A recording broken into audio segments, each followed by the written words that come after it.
vuga uti amafaranga ngena nkorera akagenda yashyira mu iterambere fund make make buri kwezi ko nyinjiza noneho ntingwiza umubare runaka ngena gukoresha ya business umushaka kuzageraho urumva ko kuzigama ubwabyo bitanga business aba uri amafaranga asaba ukorera yaguteza imbere iki kintu kiza cyane nabonye kandi kiri cyo ntabwo ni ibintu by'ubuzima busanzwe kuzigama bikugeza ku ndoto zawe ku mushinga ushaka gukora umwuga wose washaka gukora ubinyuje mu kuzigama cyane nk'ibigo byizewe nk'ibi ngibi amafaranga uyashyiramo rwose ugasanga intego z'abazigezeho iyo nk'abajene n'abandi bantu rwose ibintu bazajya babyitabira kuko ni intambwe nziza igihugu cyatiye kugira ngo gifashe urubyiruko kugira ngo ruzagire ejo heza narwo rugeraho rwifuza ariko babinyuje mu kuzigama bakareka gusesagura amafaranga mu bitari ngombwa.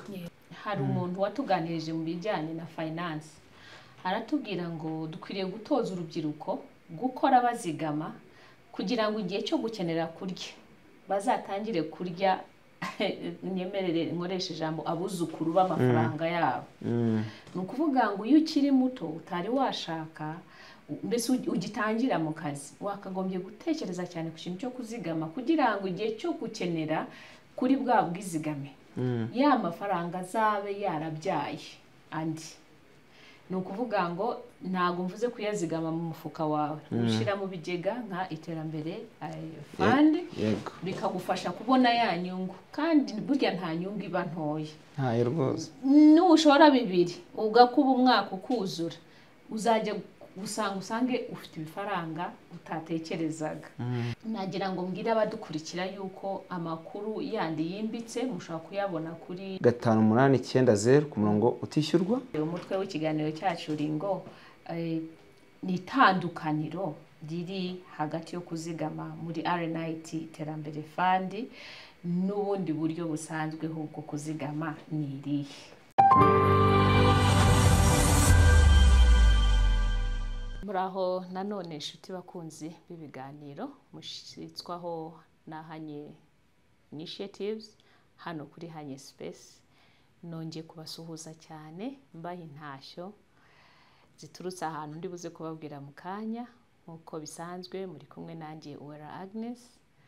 Hanyuma ntago mba ndi jyenyine musanzwe mubizi akenshi mba ndi kumwe n'abatumirwa batandukanye mu biganiro byubaka conversations that build mu rurimi rw'icyongereza hagamijwe kugira ngo tube abantu beza, abantu batekanye, abantu babayeho mbese mu buryo bwiza butandukanye harimo mu buryo bw'imyemerere spiritual, mu buryo bujyanye na finance, uburyo bujyanye n'uburyo imibiri yacu imeze physical fitness or physical wellness. Tukagiramo igice nkunda cyane igice kijyanye n'amarangamutima yacu. Hanyuma tukagira n'igice kijyanye na social wellness buryo ki abantu babana n'abandi. Nkaba ishishikariza umuntu wese ukurikira ibiganiro hano kuri Hanye Space niba utari wabikora ukore subscribe, ukore like, ukore share. Ariko kuri Hanye Space dufite icyifuzo cyuko ikiganiro cyose urebye kikakubaka tugushishikariza kugira ngo ugisangize abandi kuko burya iyo umuntu ariye wenyine arahaga nibyo ariko biba byiza kuba wafasha n'abandi nabo kurya bagahaga. Yego uyu munsi rero nkaba ngarutse kuvuga ku gice cyane nkunda igice kijyanye no kuzigama. Nkaba ngarutse mu kigo nkunda, ikigo mu by'ukuri kidufasha mu iterambere, Rwanda National Investment Trust iterambere fund. Ndi ku kigo ku cyicaro cyabo aho nongeye kugaruka kuganira n'impuguke. Uyu munsi ntago turi kumwe n'uwo twari kumwe ubushize ariko ndi kumwe na mugenzi we nawe ufite ubumenyi butandukanye ku cyo turi buze kuganiraho uyu munsi hagamijwe kugira ngo tugaruke muri wa murongo wo gushishikariza abantu muri rusange umuco wo kwizigamira, umuco wo gushora kugira ngo bagire iterambere ryiza ribanogeye ribaryoheye. Dukunda gukoresha akantu ko kuvuga ngo gukirigita ifaranga. Nkaba nejejwe cyane rero kwakira umutumirwa w'uyu munsi, agiye kutwibwira, aratubwira n'ibindi bitandukanye cyane cyane ku bijyanye na RNIT. Murakoze cyane, umwanya ni uwanyu. Murakoze cyane. Ndatangira nshimira Hanye Space rwose mugira neza mugafasha abanyarwanda n'abandi bantu batandukanye kubagezaho ubutumwa bwiza nk'ubu dukora ngaha. Natwe ibyo dukora kenshi ni ukwigisha icyo dushinzwe, kenshi dushaka gufasha abantu guhindura imibereho babinyujije mu kuzigama. Rero ku mazina yanjye nitwa Muhire Jean de Dieu, nkaba nshinzwe hano imari, Head of Finance. Rero muri iki kigo cyacu cya Rwanda National Investment Trust dufite umuco mwiza wo gushishikariza abantu tukabigisha bigendanye n'ikigega cyitwa RNIT Iterambere Fund. Rero nk'uko mugenzi wanjye witwa Jean Paul mwaganiriye yabikomojeho, aho amavu n'amavuko y'ikigega, ikigo. Rero ko yabivuze, RNIT Iterambere Fund ni ikigega cy'abanyarwanda, ni ikigega leta yashyizeho kugira ngo gifashe abantu kuzigama mu buryo butabagoye kandi bubaha inyungu nyinshi cyane. Kuvuga ngo ntibugoranye nuko ubyikorera kuri telefone, noneho kandi akanyenyeri 589 urwego ukiyandikisha ukanazigama mu buryo bwa mobile money. Kandi tukora n'amabanki atandukanye ku buryo aho uri hose, sako, za microfinance, amabanki manini, izi banki commerciale dukorana nazo ku buryo aho uri biroroshye rwose. Rero ni ikintu dushimira na leta y'u Rwanda. Leta yadushyiriyeho ubwo buryo bufasha abanyarwanda guhindura imibereho kandi kwiteza imbere bikatuma bagera ku ntego zabo. Rero murakoze cyane rwose kongera kudusura. Murakoze. Biranashimishije ko uyu munsi nyine tugiye kuganira na Munyemari. Yego, ni byiza cyane. Nanjye birashimisha iyo ngarutse ahantu nk'aha ngaha kugira ngo tuganirize abanyarwanda muri rusange, tubashishikariza kugira ngo buri wese bitewe n'umutungo afite, ndavuga income, amafaranga abona yaba ku munsi, yaba mu cyumweru cyangwa se mu kwezi, twitoze umuco wo kuzigama. Nkunda kubyita ngo kutarya ngo tumare. Nibyo koko ushobora kuba uhembwa 50 cyangwa 100 cyangwa 200, ariko burya na Bibiliya irabidutoza, iratubwira ngo tubagarire yose, dushira ahantu hatandukanye. Kuko ibyo ari byo byose nta faranga rigenda ngo rigaruke ridafite ubumaro. Ibyo ngiye nabihamya cyane. Nkaba nishimye cyane ko ngarutse kugira ngo tuganire ku kintu gisa nkaho ni nka feedback cyangwa se ni ubusabe bwatanzwe n'abantu bakurikiye kiriya kiganiro cy'ubushize, gusobanukirwa ese nka RNIT Iterambere Fund ni gute umuntu ashobora kuzigama agashora akaguka. Ariko noneho wenda uko tugenda tuganira ndaza kukubaza byinshi bitandukanye bigamije gufasha abanyarwanda, turakomeza kubisubiramo kwiteza imbere. Nashakaga gutangirana n'akabazo. Kabaza ngo ese nka Jean de Dieu, uyu munsi wa none wowe uwaguha amafaranga menshi cyane wayakoresha iki? Murakoze cyane. Yes, murakoze. Kuri iki kibazo waje ngo amafaranga menshi nayakoresha iki? Nk'umuntu umaze igihe kinini cyane mu bijyanye n'amafaranga, uburyo ashorwa, uburyo abyazwa umusaruro, nyuma y'amafaranga ikintu nakora mu bumenyi tuba twarize bwa business bya strategic management, uburyo ushobora gucunga neza umutungo w'ikigo cyangwa se wawe ku giti cyawe. Nakomoza ku kintu cy'uburyo cy'amafaranga nayakoresha. Nayashyira mu bice bitatu. Hari igice cya mbere cyo kuzigama. Nkayazigama nkashyira ahantu yunguka, noneho za nyungu nazo zikazagenda zibyara andi mafaranga.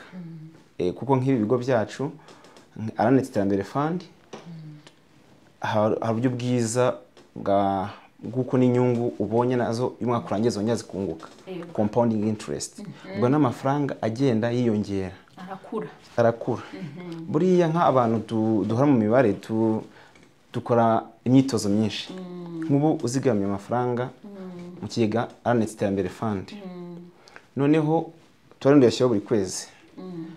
Nakoze umwitozo nsanga mu myaka nk'itatu inyungu kuri amafaranga wagiye utanga buri kwezi mu gihe imyaka 3 ya hafi nafashe, umaze kugira inyungu cyangwa se umusaruro kuri rya shoramari ryawe ya 20%. Iyo bari inyungu nyinshi cyane, kuko inyungu y'ahangaha mu kigega nta musoro ukatwaho, kuko leta nk'umubyeyi ibintu byose yabikuyeho by'imbogamizi. Nimba ari n'amafaranga akoreshwa muri operations, leta niyo yishyura ibikenerwa kugira ngo ikigega gikore ibikorwa byacyo. Rero nasanze ari 20%, ugasanga inyungu nyinshi cyane, inyungu ubonye ntazi n'imbaraga washoboye uretse kuvuga ngo nakoze transfer y'amafaranga ava kuri konti yanjye ajya kuri konti ya Aranetse Iterambere Fund, cyangwa se ushobora kubikora wibere mu rugo. Iterambere ryaraje, hari ama app, hari ukanda akanyenyeri umubare runaka ukohereza amafaranga. Amabanki afite izo system zitandukanye, ni uburyo bworoshye, nta kindi gishoro kindi.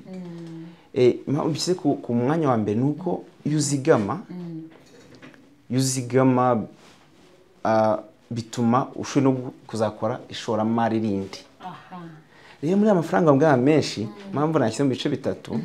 Abo kuzigama nuko nanze kumera nka muntu utwara amagi yose mu gatebo kamwe. Rero ikindi cyiciro kindi nicyo kuba nahanga imirimo, nkakora business runaka. Hari business nyinshi cyane ahangaha hanze ushobora gukora, noneho ukashaka ibyangombwa ugatangira ukayikora. Wenda aho ntabwo ndajya mu kubivugaho cyane, ariko nabyo birakwiye kuko ubu uri guhanga imirimo. Ari naho nanashishikariza n'abantu bafite business bavuga ati ibintu byo kuzigama inyungu ni nkeya, 11% se mu kigega Iterambere Fund mutanga buriya yazagwira. Ntabwo ari ibyo. Hari ikintu tekinike nziza yo kurwanya risk muri business. Abantu wenda badukurikira bakora business zitandukanye bagomba guhindura. No ari ikintu bita mu cyongereza diversification. Diversification kwango ni byane mu Kinyarwanda tuvuga nyine kudashyira umutungo wawe mu kintu kimwe. Noneho ubwo buryo buzamfasha yuko ya business nakoze niyunguka, inyungu ndabona ntajya gushora wenda muri gukora business mbona zitari ngombwa, zajya nzizigame muri Aranetse. Kandi zo nkuko ya 11 nayo izagenda yunguka uko umwaka wundi ukurikiyeho, compounding nayo yunguka. Noneho ubwo urumva ubwo buryo amafaranga y'amakoreshwamo. Noneho n'ikindi gihe kindi tubare wenda muri business ushobora kugira igihombo runaka kitaguturutseho, bibaho mpamvu runaka. Ushobora umuhinzi akazibiza, ushobora wenda umucuruzi wenda ukora transport, cyangwa se akabaho impanuka runaka. Mu buzima busanzwe ibyago bibaho. Noneho icyo gihe nkoze ya business ningira icyo kibazo ya saving cyangwa se kwa kuzigama nakoze kuzaza kugende kumfashe binshungure ya business ikomeze. Bese ntuve muri business yawe kubera ko wenda wagize icyo kibazo. Ariko nuramuka uvuze ati mfite amafaranga yanjye, ngomba kuye muri business nge ndangura stock cyangwa se ncuruza service, aribyo ugumamo gusa. Ntabwo ari byo. Babisaba ko bitwarana nuko amafaranga yabonye kandi ukavuga ati reka nyashyira aha naha. Umva amafaranga yanjye nzava twenda wambwe tufite miliyoni nubwo zari 50, zavuga nti reka 20 zishyire muri Aranetse zizunguka. Noneho mfate izindi 20 nshyire muri business.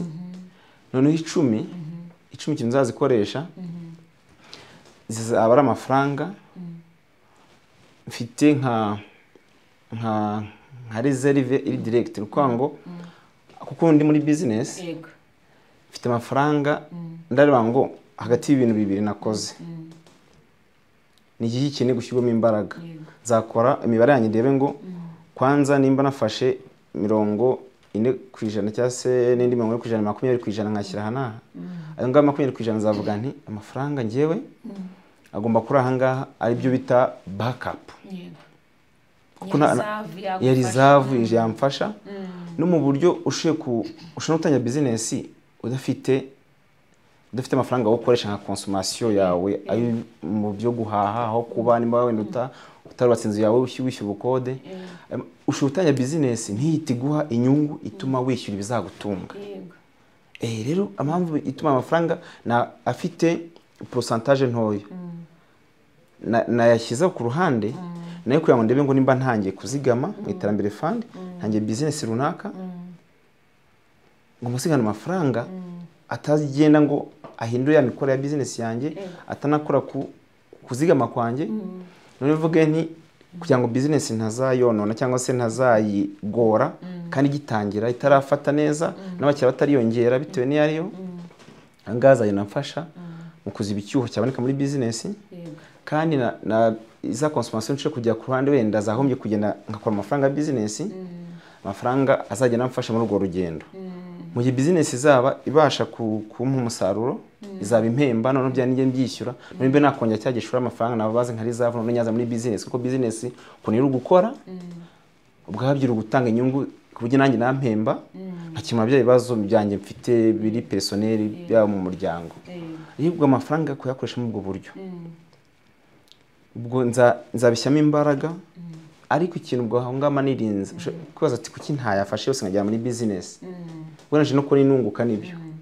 Ariko natekereza n'ibyo business irunguka, ariko ntabwo ari byiza ko amafaranga yose yashyira ahantu hamwe, kuko imbogamizi ishoboye kubaho muri business birashoboka.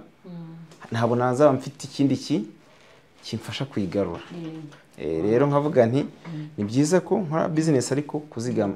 Ubundi ahangaye impamvu kwivugaho cyane, abantu benshi dukora business hanze ngaha, kubwira umuntu ngo urabona inyungu ya 11% cyangwa se irenga, nk'ubu muri RNT iterambere fund inyungu nk'ubu kuri raporo ba audit irimo ikorerwaho ikiri draft, turi ku nyungu ya 11.78.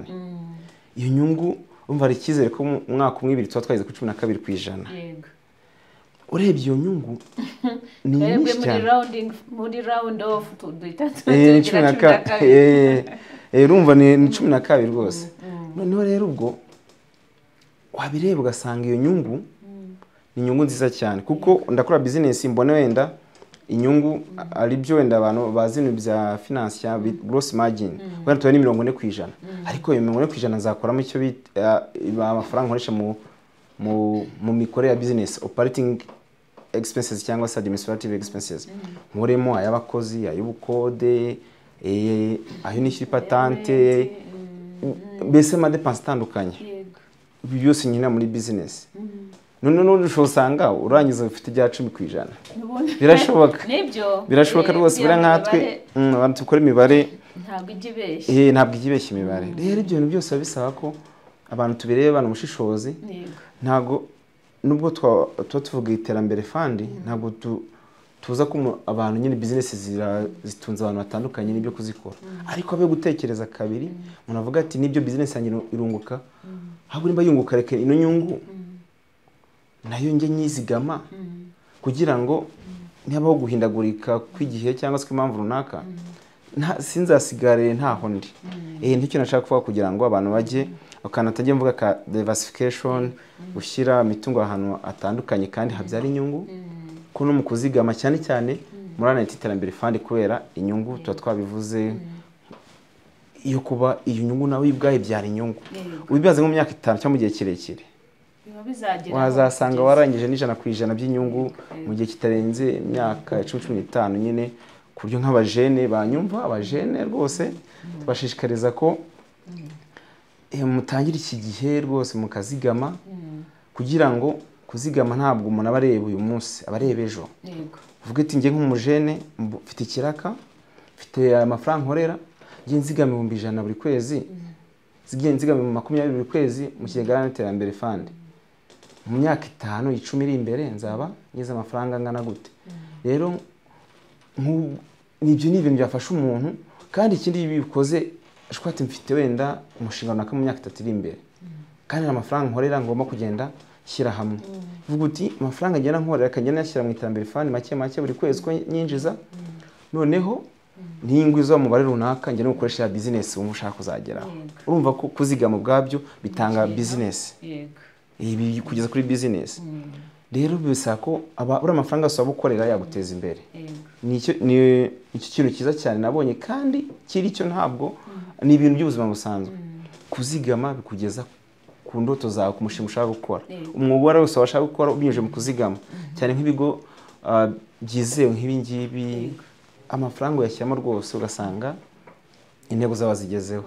Rero nk'abajene n'abandi bantu rwose ibintu bazajya babyitabira, kuko ni intambwe nziza igihugu cyatiye kugira ngo gifashe urubyiruko kugira ngo ruzagire ejo heza, narwo rugera aho rwifuza, ariko babinyuje mu kuzigama, bakareka gusesagura amafaranga mu bitari ngombwa. Ubwo butumwa rwose navuga nti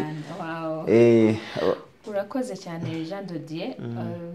Ikibazo cyari gusubiza ngo baguhaye amafaranga menshi cyangwa uyu munsi ubonye amafaranga wayakoresha iki, kandi rwose ndabikunze ukuntu ubisobanuye, uduhaye ndetse n'ingero z'uburyo butatu umuntu yabinyuzamo. Wowe udukurikira ushaka guhitamo wenda uburyo bundi bune bukunogeye, ariko ikintu cyashimishije urakizi nuko mu gusubiza wavuze uti kwikubitiro nabanza kuzigama.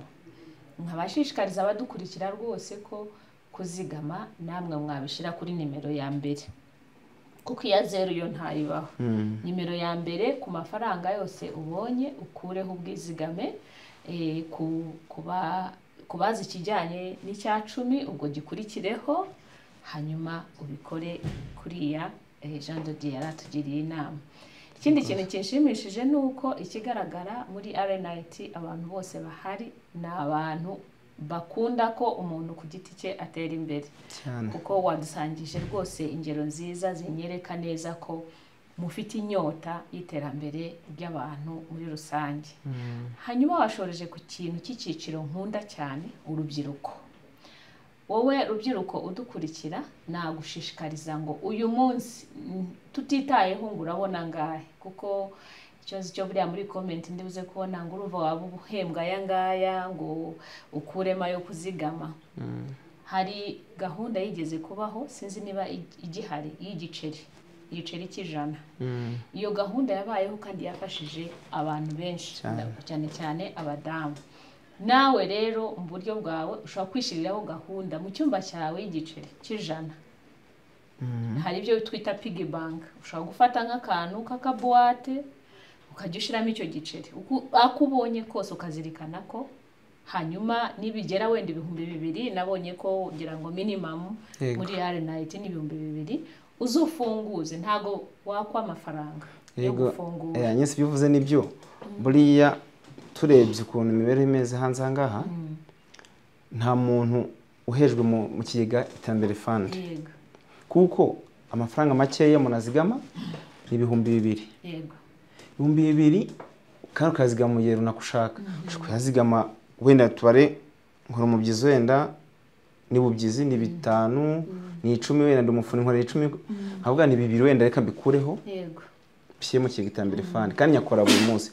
Wenda mfite n'amahirwe buri munsi nkora ku mafaranga 2 3 uyashyira igihe cyose ushaka. Ushaka kuyashyira buri munsi, buri cyumweru, buri kwezi, buri mwaka, bite nuko ubona amafaranga. Rero ubwo buryo bworoheye abantu gutyo, nta muntu uhejwe.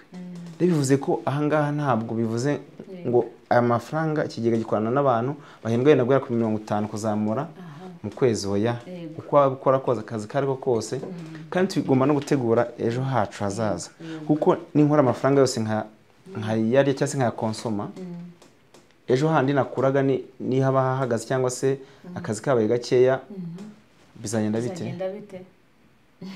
Rero wese ajya byibaza avuga ati mu gutegura ejo hanjye nkeneye ko amafaranga ninjije ntarajya n'ikintu nkora ngomba gushyira amafaranga ku ruhande yo kuzigama. Urakoze cyane. Hari ubwo tukiri ku kantu k'urubyiruko, hari umuntu watuganirije mu bijyanye na finance, aratubwira ngo dukwiriye gutoza urubyiruko gukora bazigama kugira ngo igihe cyo gukenera kurya bazatangire kurya nyemerere nkoresha ijambo abuzukuru b'amafaranga yabo. Ni ukuvuga ngo iyo ukiri muto utari washaka mbese ugitangira mu kazi wakagombye gutekereza cyane ku kintu cyo kuzigama kugira ngo igihe cyo gukenera kuri bwa bwizigame ya mafaranga azabe yarabyaye andi. Ni ukuvuga ngo ntabwo mvuze kuyazigama mu mufuka wawe, ushyira mu bigega nka iterambere fund bikagufasha kubona ya nyungu, kandi burya nta nyungu iba ntoya. Ntayo rwose. Nushora 2 ugakuba umwaka ukuzura uzajya usange ufite ibifaranga utatekerezaga. Ubwo tugarutse gatoya, nagira ngo mbwira abadukurikira yuko amakuru yandi yimbitse mushobora kuyabona kuri website www.rnit.rw. Wenda muri description y'iki kiganiro turaza kubishiraho, twongere tubibutse kugira ngo mujye musura urwo rubuga mukureho amakuru atandukanye. Hanyuma tushobora no gushiraho telefone ku buryo mwahamagara mubonye wenda hotline hari igihe ziba busy mukaba mwahamagara nimero runaka mu buryo buri direct. Yego, aho byaro kugira ngo dutangize ikiganiro. Umutwe w'ikiganiro cyacu ringo ni itandukaniro riri hagati yo kuzigama muri RNIT iterambere fund n'ubundi buryo busanzweho bwo kuzigama ni irihe? Murakoze cyane. Ni itandukaniro rihari, itandukaniro ryiza kandi rinumvikana cyane ko twaje tubikomozaho.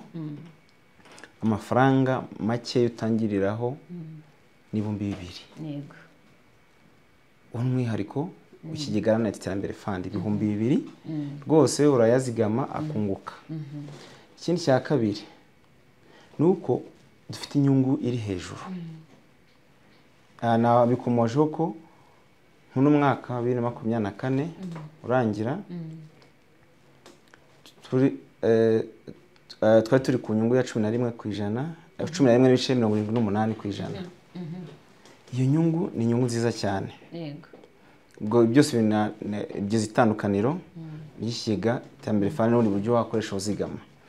Ikindi twakira hano abantu batandukanye, ushe kuza ku giti cyawe, ushe kuza muri kimina, mushe kuza ari nk'ikigo, musha no kuza muri umuryango kwa kundi muri famille bavuga ati reka twiteze imbere, reka ture kuntu twahuza imbaraga tukazajya twifasha mu gihe kibazo runaka. Yego.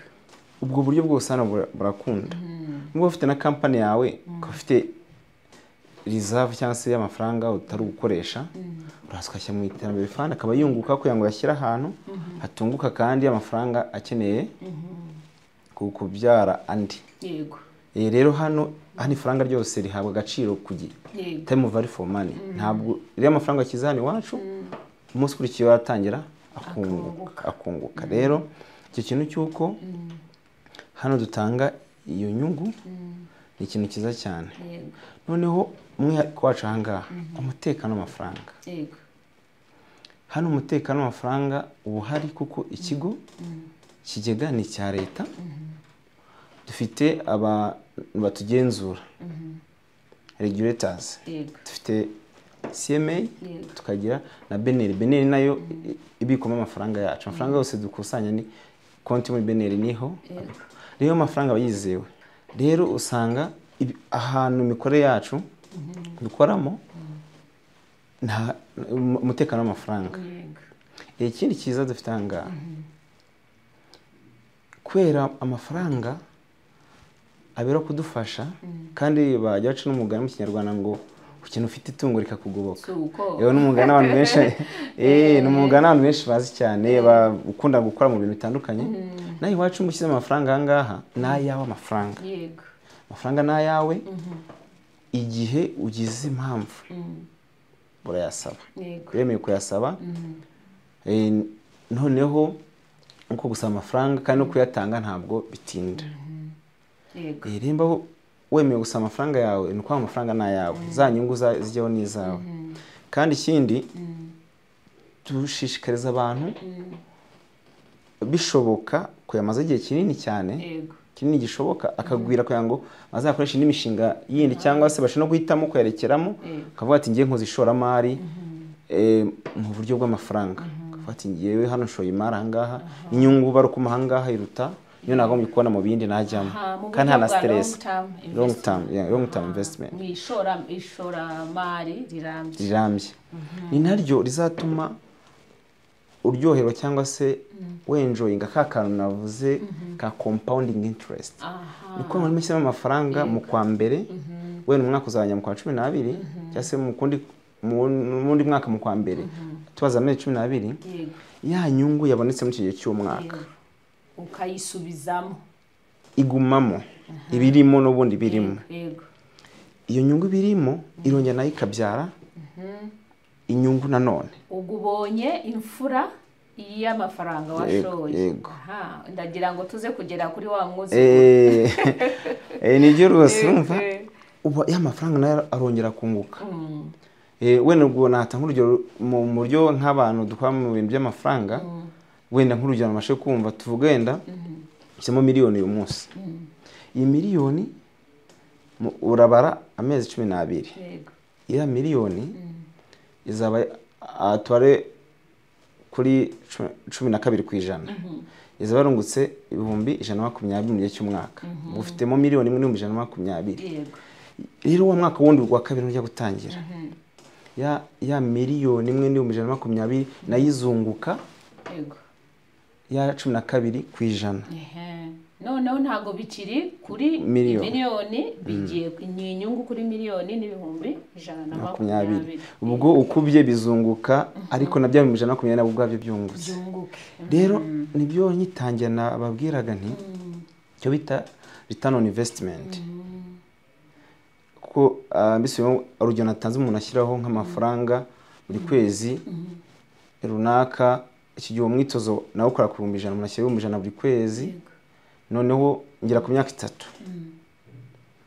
sanga inyungu uri kubona muri amafaranga agiye ushyira buhoro buhoro urumva ntabwo amafaranga agiriyeho rimwe umuntu ashaka kuba ati se ko ari inyungu 11% ukavuze ati mu myaka 3 nzanungutse 20% tikani 11% gukuba gatatu yangu mikora 33 nk'akantu gashikugoroma buri mibare aya mafaranga nubwo yashyiraho nabwo yashyiraho rimwe yashyiraho buhoro buhoro kwanga amafaranga yungutse ku kwezi kwa mbere no kwezi kwa kabiri biba bitandukanye kubera igihe yagereyeho rero kugera ku kwezi kwa 36 cyangwa se imyaka 3 yifunze ukavuga uti amafaranga ngejemo iki gihe yamaze kunguka iyi mfashi inyungu ayigabanya nayo nashoye principal amafaranga nashoye fatizo atarajyamo inyungu tubona hari inyungu nziza cyane navuga 20%.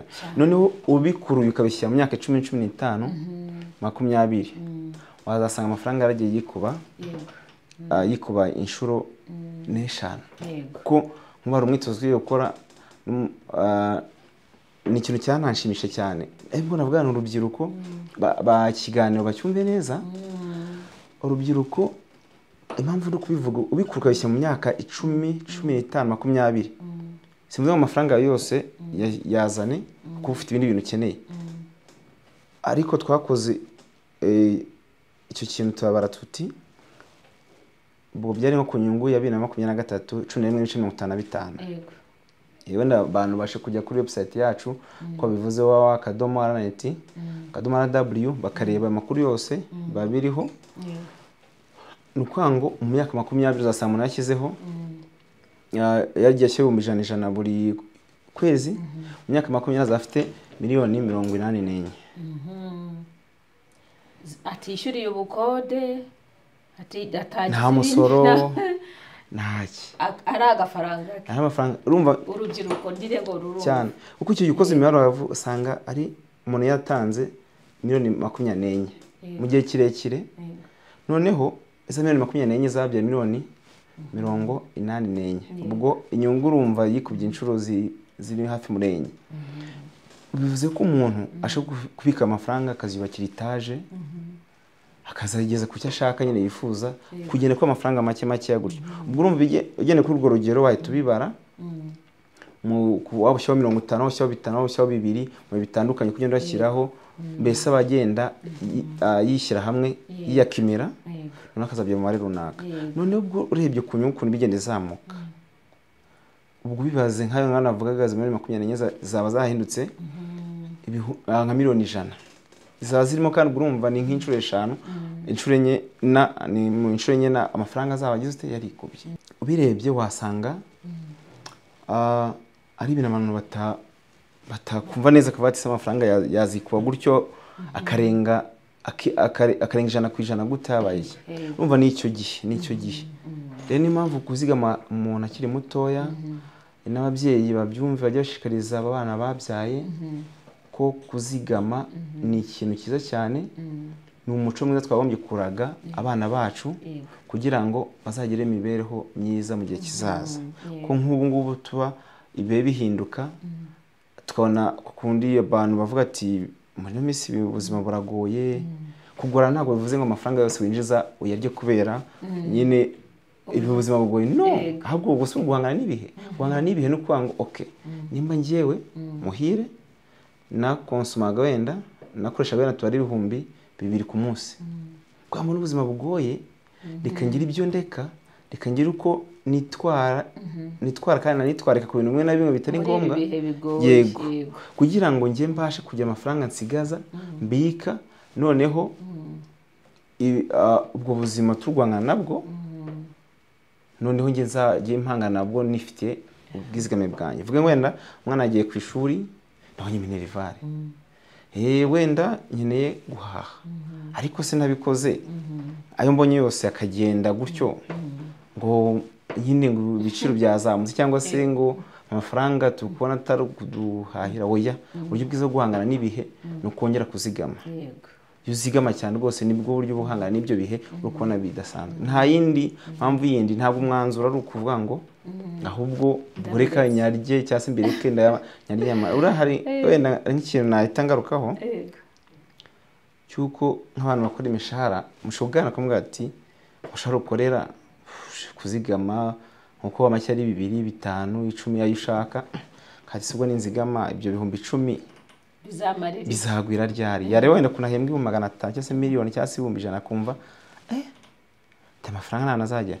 Noneho ikintu bite nibaza nutashyamo zarashyira he uzakonsoma ntuzamenya aho ntuzamenya aho yagiye. Ubwo se aho ngaho ubwo ubukoze uhisemo neza ninde, uhisemo n'uzigamye wikwita ku mubare w'amafaranga uvuga ngo nzazigama nuko ushoboye kuzigama 100 cyangwa se 50. Zigama bya 2 byawe 3, ahubwo niba yo gushobokera bikore kenshi, noneho aranayiti yagucungire neza, yagushorere, noneho iguha inyungu nziza, noneho tangire rwose umererwe neza witeza imbere.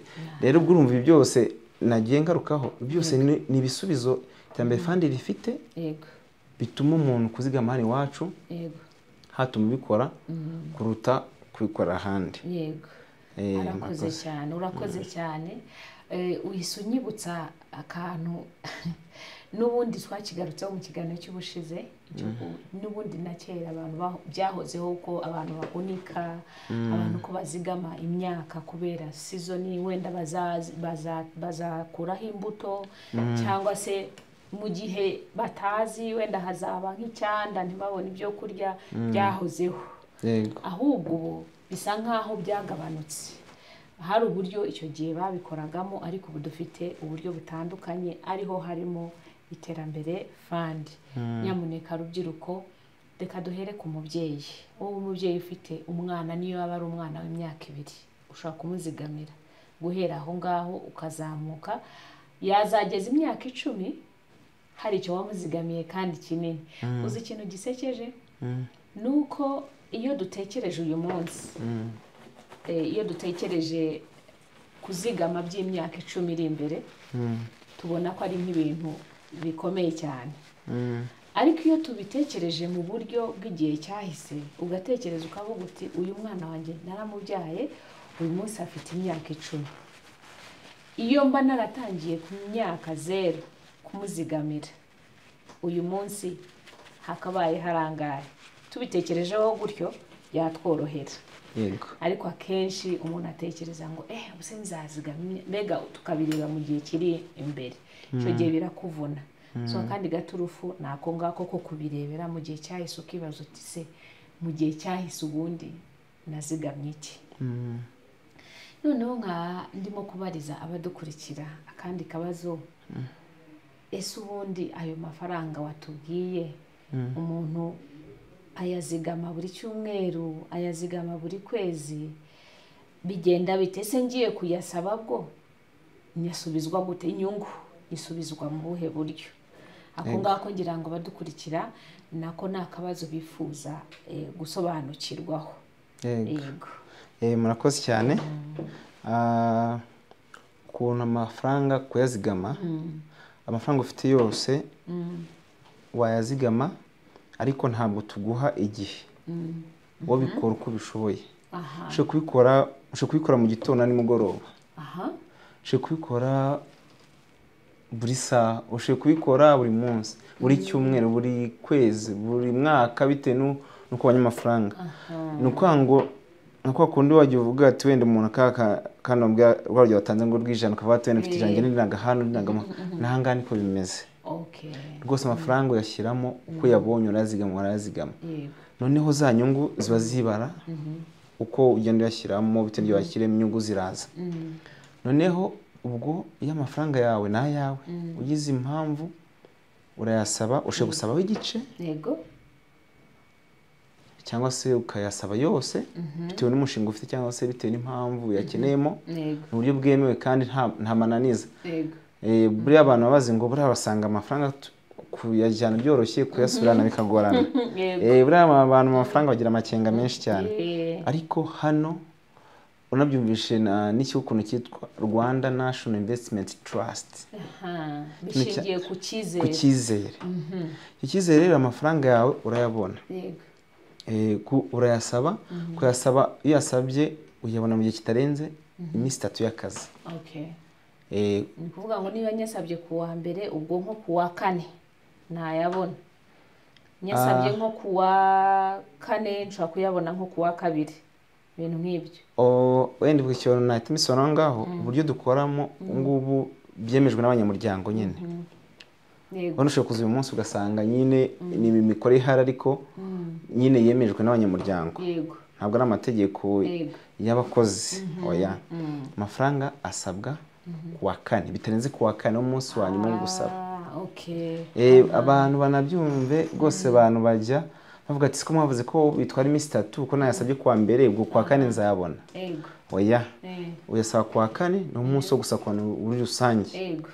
Noneho ubwo ku wa 5, ku wa mbere, ku wa 2 tukishyura. Ubwo ku wa 2, ku wa 3 amafaranga kugeraho bitewe n'ikoranabuhanga ari igihe wenda ashe kuzamo akantu gute mu masysteme, biba ariko ku wa 3 ntabwo byarenga. Cyese wenda habaye izindi mpamvu zindi wenda ukaba watanze amakuru atari yo. Ahundi ni icyo nyibyo minsi 3 tuba tubara ku wa 4. Noneho ukabona ku wa 2. Twari iyo minsi yo kugira ngo habeho kunonoswa neza raporo, noneho akazishyirwa ku wa 2. Hari akantu uvuze gutyo biranyibutsa ngo kuri RNIT, ngo ndabivuga ko ngewe already ndi umunyamuryango, nakunze ko umuntu ibintu byinshi abyikorera. Ni ukuvuga ngo njya kuri phone yanjye cyangwa se niba mfite computer nkaba nabyikorera. Ni ugukanda nabwo wabivuzeho, nagira ngo tukagarukeho. Ni akanyenyeri 589 ugakurikiza amabwiriza rwose, ntago bigoye. Ukizigamira, ukamenya amakuru kuri historique yawe ayo umaze kuzigama, hanyuma ubundi urumva ko nta kigoye, nta mananiza. Nta mananiza nkungane wenda kuri iki ngicyo, kubera igihugu cy'u Rwanda twateye imbere, internet iri ahantu hose, n'uburyo bwa mudasobwa cyase bwo kuri internet. Ukanze www shora rw uragenda ukabonaho, ukaba wabasha kugira kumenya ayo makuru yose, kuzigama byose. Nk'ibyo ukanda akanyenyeri 589 urwego, naho ngaho ku buryo bw'ikoranabuhanga naho birakunda ho ukabona nyine historique yawe ukabona uko wajya wizigamira uko wajya ubikuza amakuru yose ushaka kuyabonaho kandi nabwo wanazigama ubwo buryo turi kuvuga unabuzigama aho ukoresha mobile money ukorana na mobile money birakunda ukazigama bikoroheye rwose. Jean de Dieu mfite amatsiko ngewe inyungu ya 12 dufatire kuri 12 kuko bize 11 n'ibice 7 ubwo 7 iri hejuru ya 5 uburyo bwa ya mibare twize ariko nzi neza yuko muri finance mugomba bira bice birabara ireyere iriya nyungu ko nabonye iri hejuru muhibara mute? Iriya nyungu miterere y'ibigega arone tambere fund mu bigega byitwa collective investment scheme. Ikigega kiri muri ubwo buryo no dufata amafaranga dukusanyije mu bantu batandukanye bagenda bazigama mu buryo butandukanye tukabumbira hamwe tukagenda tukayabashorera muri mu mpapuro mesha mwenda abyo twita mu cyongereza bond. Yego na amafaranga aho tubasha n'ahantu habize naho amafaranga inyungu ivuyemo ni yaba abantu bazanye y'amafaranga. Yego iyo nyungu ivuyemo rero niyo tuza bakabona. Niyo mpamvu inyungu ziyongera buri munsi kuko nandi twashoye naho inyungu baziba umunsi ku munsi.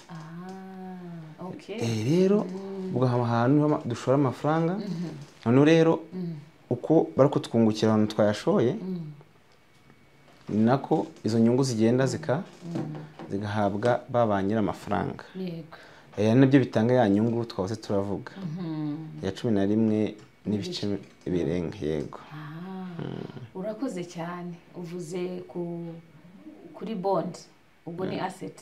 Yego ubwo tuvuye mu bwizigame ndagira ngo usobanure abadukurikira ni gute rero ubwizigame bwanjye cyangwa se inyungu ku bwizigame bihinduka rero umugabane. Yego bihindutse asset gute? Kugira ngo umuntu wenda yumve yuko urumva abantu benshi yuvuze ngo gushora amafaranga cyangwa kuinvestinga mu mafaranga ntago duhita tubyumva kuko tumenyere wenda kuinvestinga mu kubaka nk'inzu yenda kugura umurima cyangwa se n'ibindi abantu bagenda bashoramo bisa nkaho bigaragarira amaso gutya. Ariko noneho nagira ngo wenda usobanure abadukurikira inyungu ihindutse umugabane gute? Murakoze cyane. Byo kubisobanura ndagaruka no ku mateka y'ikigega. Wenda kwa nagenda kurikira ibiganiro bitandukanye bya bitangwa na Arani Tambere Fund cyangwa se n'abandi bafatanya ibikorwa dufatikanya kugeza ino nkuru nziza ku banyarwanda n'abandi kuko buriya ntabwo Tambere Fund tureba mu buryo buri financial buri na social. Yego kuko ni ukwigisha abantu umuco mwiza wo kuzigama. Rero ibyo ntabwo ikintu turabona ari amafaranga ahubwo uwo muco byibuze urawufite. Rero umuco wo kugezemo cyangwa se ugize naho uzamenya kuzigama amafaranga make hatitaye ko ukorera abyo uzageraho bikugeza. Bisaba ko umanza wabibara ko ari umuco mwiza umuntu wese yagombye gushishikariza mugenzi we kandi akanawushyira mu bikorwa. Rero ngeze kuri ubwo buryo bwo kubona agaciro k'umugabane imbaraga agaciro k'umugabane NAV ubwo harimo n'imigabane ubwo nicyo bivuze. Rero ikigega gitangira cyatangiye 2016 umugabane umwe ufite agaciro k'ijana. Agaciro k'umugabane ni ryari 100 kigitangira ikigega. Ko umuntu abaga washyizemo wenda tubare 10,000 yabaga afite imigabane ubwo wagabanye n'iryo jana ugahita ubona umubare w'imigabane ubwo wabaga afite imigabane 100. None ako gaciro uyu munsi tuvugane utugeze ku gaciro ka 241. Yego kugeza uyu munsi bivuze ko washyizemo miliyoni za 2017 bafitemo miliyoni 2,500 ko inyungu zageze ziboneka. Time value of money. Hariya time value of money ni ikintu cy'inyarwanda. Time value for money. Rero nuko ngo igihe amafaranga akoresherejwe yagombye ku aha kugira agaciro k'icyo gihe nyine yakoresheje cyangwa se yatanzwe. Rero ni hano nicyo kintu cyiza cyane kuko amafaranga dutangira kuyaha agaciro kuva ku itariki wayashoreyeho. Bivuze ko kuva igihe yashoreye kuva uwo munsi atangira kunguka. Urumva ageze iyo ako gaciro value for money. Rero hano yakora cyane kuko amafaranga atangira kunguka guhera iyo tariki wayashoreye. Yego, mpamvu uzasanga umuntu aramutse adakora ikintu ku gihe, igihe kiba kiri guhinduka nyine, igihe kiba kiri guhinduka ugasanga ari amafaranga ko atarakugira ikintu atanga, hari ukuntu ari uguhomba. Niyo mpamvu abantu bafite amafaranga bafite ahantu batunguka twashishikariza kuyazigama. Wari wafata inote wenda ukayishyira nk'ahantu mu gitabo cyangwa ahantu ukayihabika gusa. Wari wabona ukuntu iyo ugize gutyo ukayikurayo ukuntu iba imeze? Yatangiye gusaza rwose, ubona ko ubugira ngo umuntu atangiye kwikanga tuwagira ngo ubukonje hari burayibangamira nyine igatangira ikabona ko irimo itagaciro ubwayo nk'igipapuro cyangwa se nk'igipapuro kiba kiri mu mafaranga. Rero hano iwacu amafaranga agira iki agaciro. Ushobora kuba ufite umushinga mu myaka iri imbere 2-3 ukabata amafaranga amenya kizangaha, noneho ni igihe cyo gukora umushinga nikigera ngene nyabikuza kuko kumvisha ko kubikuza bitagoranye kandi ukabuyazigamyeyo arimo kunguka n'umushinga wawe uracyarimo kuwutegura neza uha forume y'ukuntu cyane rwose ukabikora witonze nta kikwirukansa nta kuvuga ngo amafaranga yanjye ngo ari guta agaciro kandi umushinga nturagera igihe iyo yakizana iwacu n'ubundi agumana kagaciro kuko arukunguka. Niyo mpamvu cya kibazo warumbajije ubutuma tugisasira nyine navuze ko ikigega cyatangiye agaciro ari 100 ariko kageze kuri 241. Rero ubwo uburyo bibarwa niba amafaranga abantu bazigamye twagiye kuyashora, iyo tuyashoye hari inyungu aragenda azana ziyongera ko amafaranga yashowe. Noneho ubwo uva ya asset yacu turimo imona yigira agaciro y'amafaranga yene bwa abantu bazigamye ndetse asset twayashoye muri bond ako ya bond yirukunguka. Urumva ya asset yacu irimo girute irimo igenda yunguka. Noneho za nyungu y'amafaranga yabonetse y'inyungu hari n'imigabane igenda iboneka uko imigabane nkuko nabikomojeho no gufata amafaranga wazigamye tukagabanya n'agaciro k'umugabane kari kagezweho. Rero iyo ufashe umutungo wose ufite cyangwa se izo assets ufite ukagabanya n'izo units cyangwa se iyo migabane, twani wacu imigabane ntabwo ushoboye imigabane akabati ni shares kuvuga units kutavuga shares. Rero no kwanga ubwo kubera ari ubucuruzi butandukanye abantu mu nganda cyangwa se n'andi hantu handi bazabona hari ikintu bita ngo share capital cyangwa se ngo shareholder money shareholder. Hano twebwe rero ni muri ino sector y'uburyo dukoramo ururimi rurahinduka cyangwa se ijambo rirahinduka ariko mu Kinyarwanda byose tubyita imigabane. Hatazajya mu ruvuga ati twumva ngo imigabane ngo iramanuka ngo eje kazamuka tukimwe bw'iyanyu wari zamuka. Twebwe ntabwo ari imigabane bamenyereye byane byo kugura ngo shares oya kambana nko nabikomoje hano tuyashora harizewe n'inyungu ibizwe nta cyatuma imanuka nta bese nta kintu kigira ingaruka kuri inyungu z'abantu nta kiba gihari.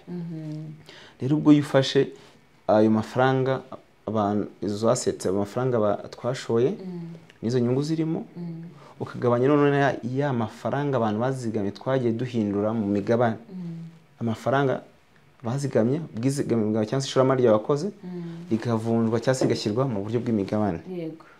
Icyo gihe rero uhitubona ka gaciro ya gaciro kagomba gukora kazamuka kuko amafaranga n'undi hantu twakize naho harunguka. Mu gihe amafaranga ari ahantu hunguka agaciro nako kagomba guhora kazamuka. Ni ibintu byumvikana kandi binikora gutyo n'abantu bamenyere wenda tereme cyangwa se ururimi rwa finance yavuze net asset. Umva ni assets uvanyemo liability nimba zihari. Ikiza cyangwa rero usanga nta myenda ihari kuko ibintu byose leta yabyishyuye. Yego. Noneho y'abakozi n'indi byose bikenerwa ibyitaho.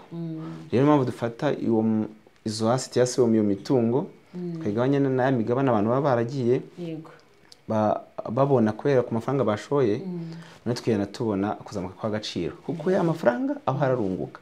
Ejo twaba dufite miliyoni n'urugero wenda 10, ariko haje inyungu wenda za miliyoni 1.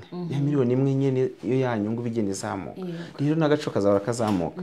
Ko nk'ubu dufite uburyo abantu bireberamo yaba uburyo bw'akanyenyeri 589 urwego cyangwa se kuri unyuze kuri wa eshatu akadomo shora akadomo aw, naho bazajya babona ko ahantu handitse ngo nava agaciro k'umugabane kazamuka umunsi ku munsi.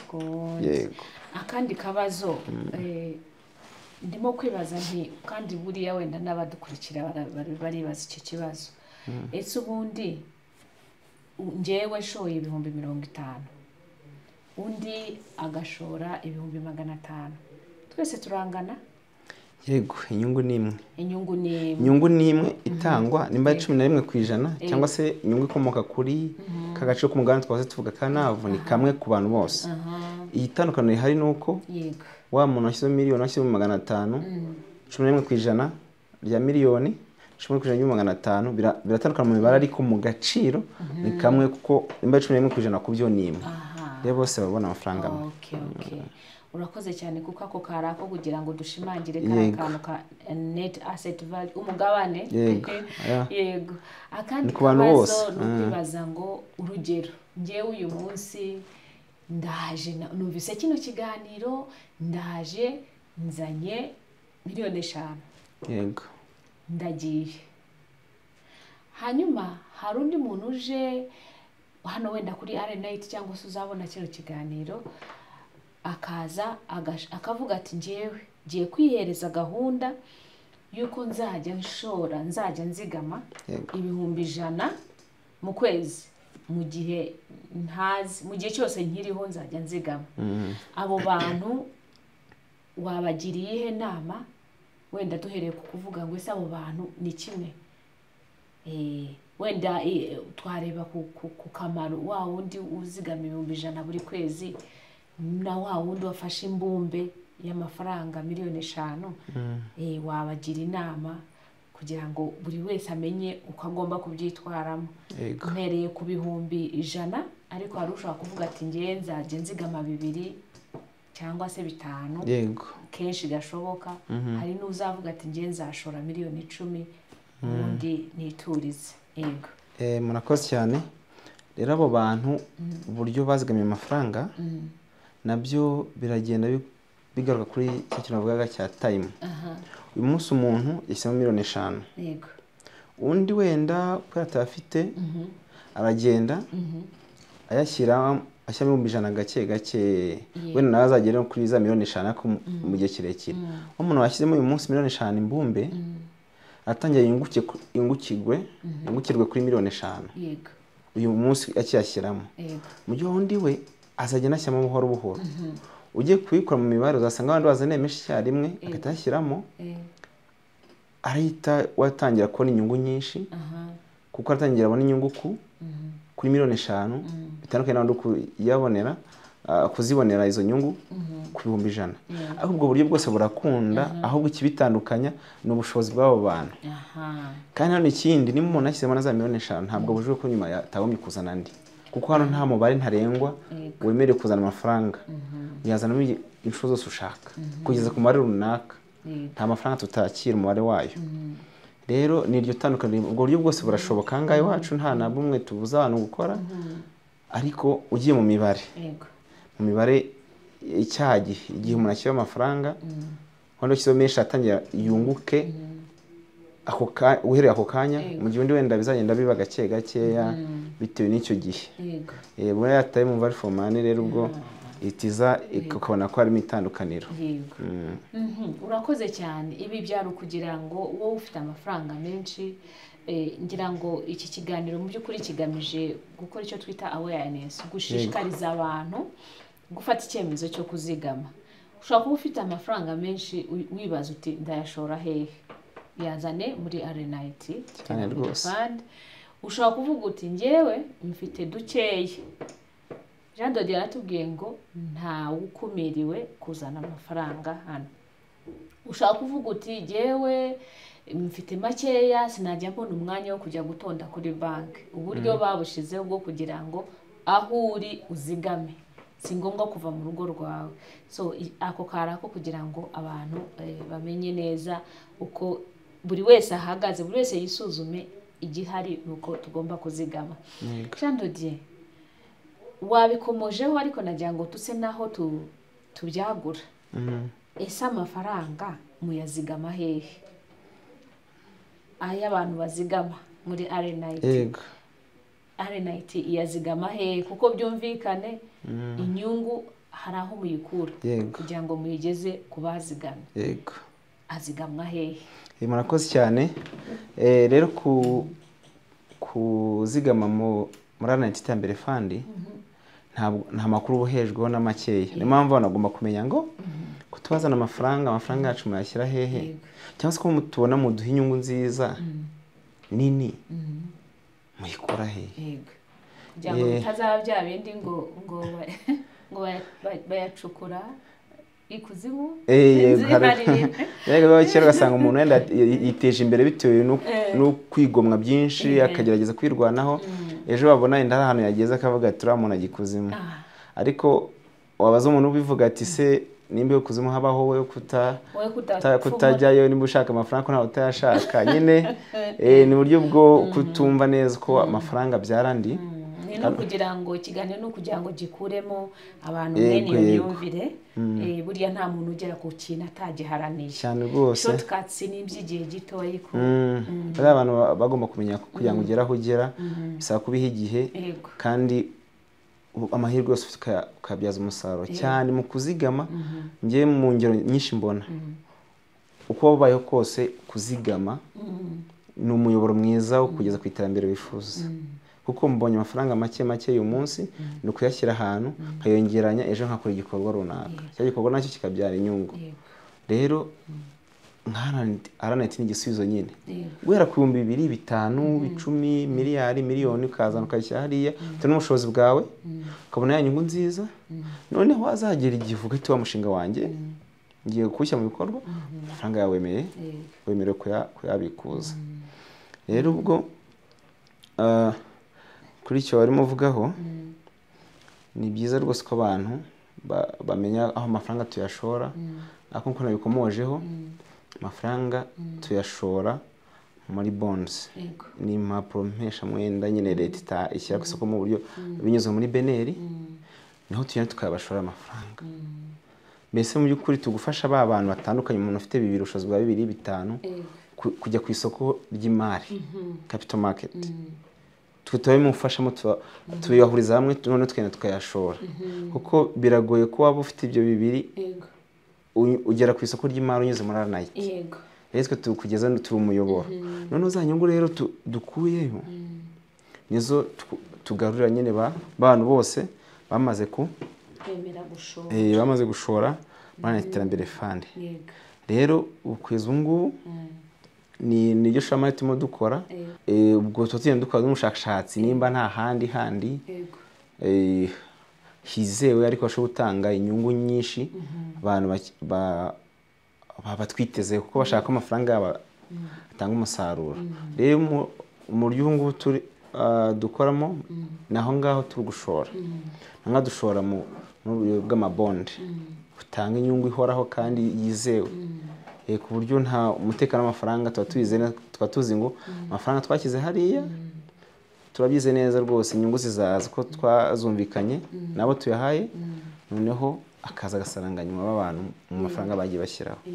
Naho ngaho rwose amafaranga y'abantu ajya batazajya bagira ngo wenda bakaba batibanta.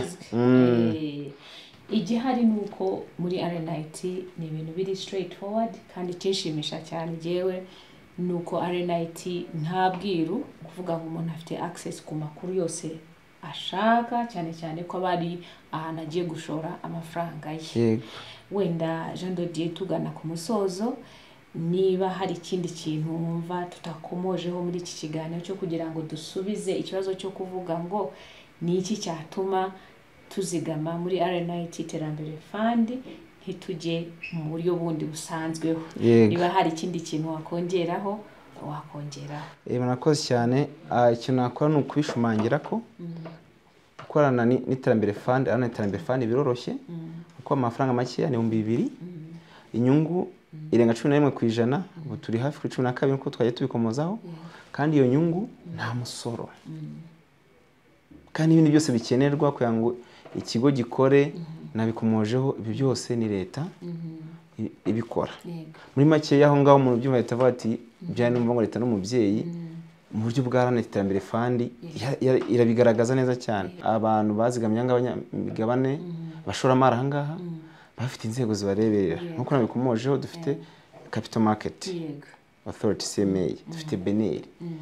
Ibyo bintu byose bihuje rwose ni impamvu mbikomoje cyane ndavuga ni ibyo bintu abantu babyumve, kandi kuzigama buryo butandukanye, mobile money, Airtel money, amabanki atandukanye, hose dufitemo amakonti unyuzaho amafaranga yawe. Ahubwo ikintu nakwisabira abantu ni baduhamagare kuri 5890 ku murongo utishyurwa.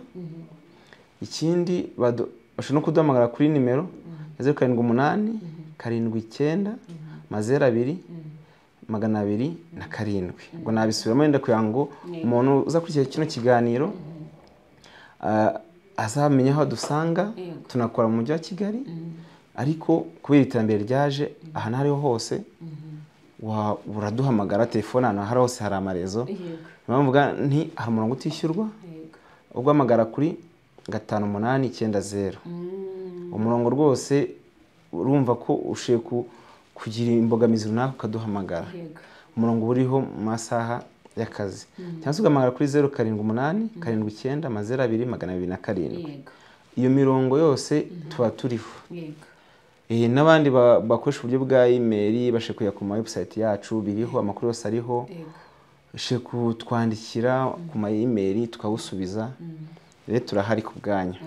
Ariko kandi nanasoza ako nagiye nkomoza ku mitekererezano abafite akazi, kugaragaza ko amafaranga make utazigama ngo azagwire. Nabahaye ikintu nakwita nka challenge y'amafaranga ubona ko make utazigama ngo azagwire. Nutayazigama uziyevare, mbese uzisuzume nyuma uzibaze noneho wayashyize nimba ari makeya. Akantu ni akantu abantu mbese ni take home, abantu bumve ko akantu bazakibaza nabo ubwabo, ese ko ntari gukorana n'ibigo by'imari cyane cyane RNIT Iterambere Fund nkuzigama amafaranga ngo wenda ni makeya ntazagwira, bitewe nuko utekereza amafaranga make. Nzi ko amafaranga make yaba uko tuye n'amahirwe buriya amafaranga yacu tujyana mu Rwanda yari yose arahaha. 100 rifite icyo rigura, 50 rifite icyo rigura, ariko uyakusanyije akaba ati ni 2,000 cyangwa se 5, 10, 20, ukabikora kenshi. Ahantu uzamenya ko atari na makeya ufite 2 bya buri munsi nimba ubibona. Kuba n'imisi 30 igize ukwezi wumve amafaranga angahe. Kuba n'umwaka imisi 365 barari 5 barari 10 barushye 10 buri kwezi cyangwa se buri cyumweru. Uburyo butandukanye amafaranga hano wagiye ubona ko ari nka pool, mbese na ahantu ni nka gatebo ugenda umena amafaranga gutya akunguka kandi ukabona ko amagwira. Iki kintu rero abantu rwose ndashaka kubishumangira kugira ngo atazagira abantu bibaza ngo ibintu ntibyunguka cyangwa se nta n'icyo bimaze, kandi mu by'ukuri ugasanga no kutumva imikorere yabyo cyangwa se nawe kutamenya icyo ushaka kugeraho mu buzima bwawe, kandi RNIT irabigufashamo kugira ngo ugere kuri za nzozi zawe ushaka gukabya. Noneho rero ku bandi bantu bavuga bakora business isanzwe, abantu bari hariya bashakisha bavuga ati iyo nyungu muvuga 11% ko tubitekereza ni ntoya. Nahoze bakora imibare urabona inyungu ya 50, ariko ibintu uzakuramo nta nubwo ibyo tubyanze ko abantu bikora, ariko si inyungu iboneka. Wabutekereza ko aho kugira ngo inyungu yose ubona usubiye kuyishora, wazi nko kayizigama kugira ngo byanahoze shumangira kare. Uramutse ugize imbogamizi muri business yawe, ushe guhomba, bishe guhinduka sangaje bidasanzwe, ukabona wa musaruro witeze no kubona ufite he handi uzakura mu buryo butandukanye. Rero amafaranga yashyira muri business, yashyira mu mitungo, ariko umenye ngo nimba ari inyungu wabonyemo cyangwa se uvuge ati igice kimwe reka njyane ahangaha ko naho inyungu ni nyinshi. Icyo bisa n'ukubiha igihe gusa, ntabara amafaranga uzane mu munsi ngukuremo, no ntabwo byaguha inyungu kuko ntabwo wayahaye igihe cyo kunguka.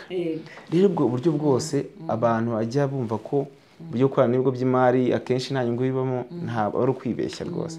Ibihari kandi nakakana kumurika ko gushyira amafaranga ahantu hatandukanye, na rwa rugero mbajije ibintu kubitsinagira kubera ko nibyo bintu abantu birirwa bibaza, ariko ntibamenye ngo ibi mbikoze byangeza kuki. Rero ni byiza ko abantu bahindura imyumvire, noneho tukaba tuti duhindura imibereho dukorana n'ibigo by'imari cyane cyane Aranati Iterambere Fund, noneho tuzagere ku byo twifuza kandi binaduteza imbere. Buriya hari nk'akandi gatekerezo wenda nasangiza abantu. Buriya nubwo abantu bazi ko abantu bo mu mafaranga tudakunda kubara inkuru cyane, ariko ukora imibare myinshi cyane iyo tubishyira mu mibare, ariko ibyo dukora buri mibare nayo bifite ubusobanuro bwabyo. Niyo mpamvu ndi kubisobanura mu buryo bw'imibare ariko bunumvikana no mu buryo bwo mu magambo bisanzwe. Bidasaba ko nubwo waba utari umuntu uzi imibare y'amafaranga wabyumva ukuntu ubuzima busanzwe. Hari numva nanjye n'agatekerezo numvishe ahantu gutyo ko ushoboye kujya kuri YouTube cyangwa se TikTok ugasanga ari akavideo gatoya ku mwana yarabaje, urabona Imana avuga ngo iboneka hose, Imana ibera hose rimwe iki. Umwana abaza papa we ariko papa ati buri Imana ingana gute? Umubyeyi rero avuga ati rero ibintu birakomeye, umwana yatangiye gukura ndabona ibibazo bye bitoroshye. Icyo gihe ahita abona indege, kuko indege ubona zigendera kure cyane, nizo tubona ziri kure cyane nyine, ukajya ubona nk'akantu inyuma abajya bakitana kose yasinzi nyine kubona kwiri kure cyane. Avuga ati iriya ni iki? Ati indege. Amufata amujyana ku kibuga cy'indege. Umwana ageze arumirwa, avuga ati se ko kakantu nabonaga kameze nk'inyoni kari mu kirere, ntukiza ngaha ni iki kintu cyo kiri mu kirere gutya. Umubyeyi rero ahita abwira umwana ati buriya kugira ngo umenye ukuntu Imana ingana biterwa n'aho uri uyegeye cyangwa se uri kumwe na cyangwa se uyegereye. Ubwo urumva ndi kubizanamo ku bantu bemera Imana nyine kugira ngo ubone ibyo ushoboye cyangwa se uko ingana, ni ukuba uri kumwe nayo cyangwa se wayegereye. Rero ibintu kubihuza n'ikiganiro kirimo gute rero, ntatekerezo numvishe ari keza cyane, kuko nk'ubu turi gusobanura ngaha byose ntabwo uzamenya imikorere y'ikigega Aranati Iterambere Fund utiyandikisha ukanda akanyenyeri 589 urwego, akanyenyeri 589 urwego ngo uyandikishe mu buryo bwa mobile money, bukoresha simukadi ya MTN cyangwa se ukaba wakanda wa3 akadomoshora akadomo ngo uze ukorane n'ikigega. Icyo gihe nutabikora ngo usobanukirwe nyine wiyandikishe, uduhamagare tuvugane, mudutumire aho muri mukora mutandukanye, tubaganirize mubazi ibibazo byose musobanukirwe. Ntabwo uzamenya ibyiza byaho, kuko nituvuga ngo nta kunyungu iboneka 11% irenga 12 nta musoro uriho. Kuzigama rwera ku 2,000 cyangwa bikora no kubikora inshuro zose ushaka. Ibyo ntabwo uzabimenya utabikoze. Ndashishikariza abantu rero mubikore, kuko igitekerezo nimo ntangaki umwana wagiye ku kigo cy'indege agahita abona ko indege nini kandi mu kirere abona gari gatoya. Muzamwumvi Aranati Iterambere Fund mubwe ati turabyumva, ariko mumve ari ibintu biraho, ni ibintu bikora kandi bifite akamaro. Rero ntabwo uzamenya uko Aranati ibyiza byayo utakoranye nayo. Rero mutugane tufatikanye kwiteza imbere, kandi buriya iyo umuntu yateye imbere n'igihugu muri rusange gitera imbere. Buriya ntuzabona urimo ukora uzigama ugire ngo niwe bifite akamaro wenyine.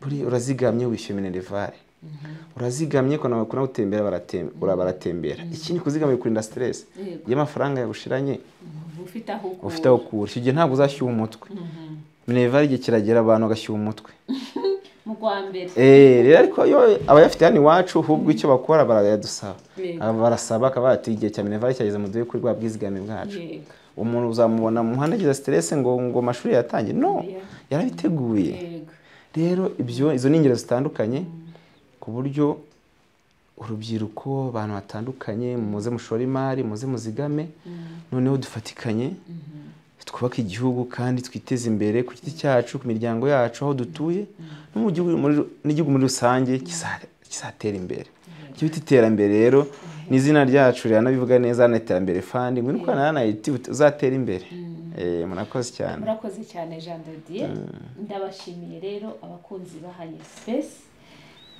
muri RNIT tuzajya tugaruka kenshi tuzabaganiriza cyane cyane uwashiritse ubute cyangwa se uwakoze icyo Jean de Dieu yaravuze ngo ntabwo uzamenya ibyiza bya RNIT utari wayizamo nk'uko udashaka kumenya ibyiza by'Imana iyo utayiyegereje hanyuma adusigiye umukoro cyane cyane twibande hano ku rubyiruko cyangwa se ku babyeyi n'utazigama bya bibiri ukavuga uti bibiri ni bikeya umwaka uzarangira ntacyo ubonye ariko uzadufashe wisuzume uvuga uti bya bibiri ntazigame mu mwaka nabishize mu kihe kintu sibyo cyane rwose ibyo bizagufasha gufata icyemezo gusa turabashishikariza rwose ngo mushirike ubute mushirike ubwoba mwe kuvuga ngo bibiri ni bikeya mu cyongereza aravuga ngo every penny counts igiceri cyaricyo cyose uko niyo ryaba ari faranga rimwe rifite icyo rivuze kuko ntago wabara kugera ku mafaranga 10 utahereye kuri rimwe biguhe umukoro wo kumva yuko udashaka kubara ibihumbi 500 cyangwa miliyoni umubare wa bibiri wawusimbutse ntago byakunda turabifuriza neza y'Uwiteka turabifuriza gushora turabifuriza kuzigama icy'ingenzi nuko twese dushorera umujyi umwe w'iterambere tubinyujije muri RNIT iterambere fund amahoro y'Imana murakoze cyane